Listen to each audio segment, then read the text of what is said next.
pledge allegiance to the flag of the United States of America and to the republic for which it stands, one nation, under God, indivisible, with liberty and justice for all.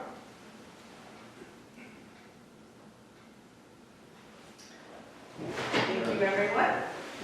Just to let everyone know that this meeting will be recorded. Is there any need for an executive session? There's nothing on there, so I don't perceive that there is unless you find something. Very good. I can find something if you wanted to. Yeah, no, that's all right. Okay. I didn't think so. Yeah. I move the approval of July 12th minutes. I'll second. All right, good. Old items, nothing there. New items, I think I finally got this right. Thanks to Ben, and appreciate your patience for everybody, which is moving the Veterans Affairs part-time position to a full-time office manager position. I invited Brenda to just talk a little bit about what this position entails, and the need and those types of things, if you wouldn't mind spending just a few minutes. Sure. Okay, so this position, I feel, has evolved from what it may have been in the past. Between Mary and I, we've kind of divided some labor. Since she is a certified veteran service officer through the state of Pennsylvania, some of the things that she handles for the office would be the burial and monument paperwork. So as a veteran dies, they're authorized a $75, the funeral homes are offered a $75 not a fee payment from the county for servicing the veterans. And so Mary handles all of that paperwork. She also handles all the paperwork in order to request monuments, so headstones, grave markers, and medallions for the veterans. So she handles, I kind of call her my Grim Reaper. She handles all the death-related things as well as Memorial Day activities this year. She handled pretty much all of it, or making sure we had the flag holders, making sure the cemeteries all got the flags as needed, and also tracking the dead veterans so that way their names can be announced during services, and also listed in the newspaper. She handles the all the stuff for cemeteries in general, but then also she manages the calendar for the office, so scheduling all the appointments for the veterans as they come in. She answers the phones, they ring off the hook. I think because we're at that point now, we're having a lot more of our Vietnam and Korean veterans coming of, a advanced age, if we will, and they're just more and more of them are coming in asking for claims. So we've had kind of a run on appointments and clients coming in. So she's constantly on the phone, especially while I am in with the clients and actually working on the paper and doing all the things that we need to do to get them taken care of. She takes care of all of the mail duties, all the admin duties, including inventory of supplies, to include all those flags and the flag holders. She handles all of the filing of all the paperwork, making sure that all the files are appropriately marked. Again, she also worked and got the VSO credential, so she can also help with the volume of claims as they come in. Like I mentioned, we're really pushing hard, especially with the PACT Act, that brought in a heck of a lot more clients. So she's able to help them too. What's the PACT Act again? So the PACT Act is, it's an acronym. The PACT is an acronym. Don't ask me what it is, I don't remember.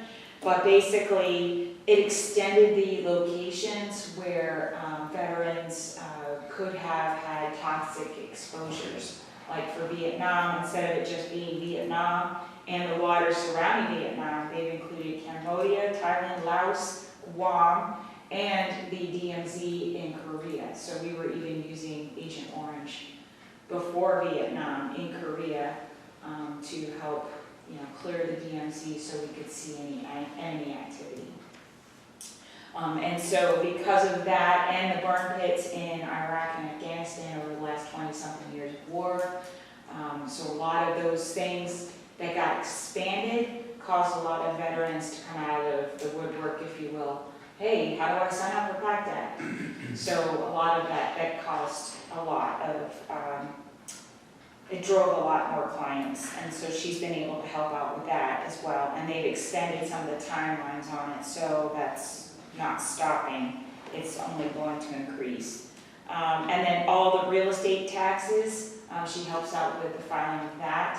So sitting down with clients, getting their information, processing the paperwork, taking it over, making sure that everybody or all the offices that require a copy of those tax exemptions get them. And then she's also one of the first interactions with most of our veterans.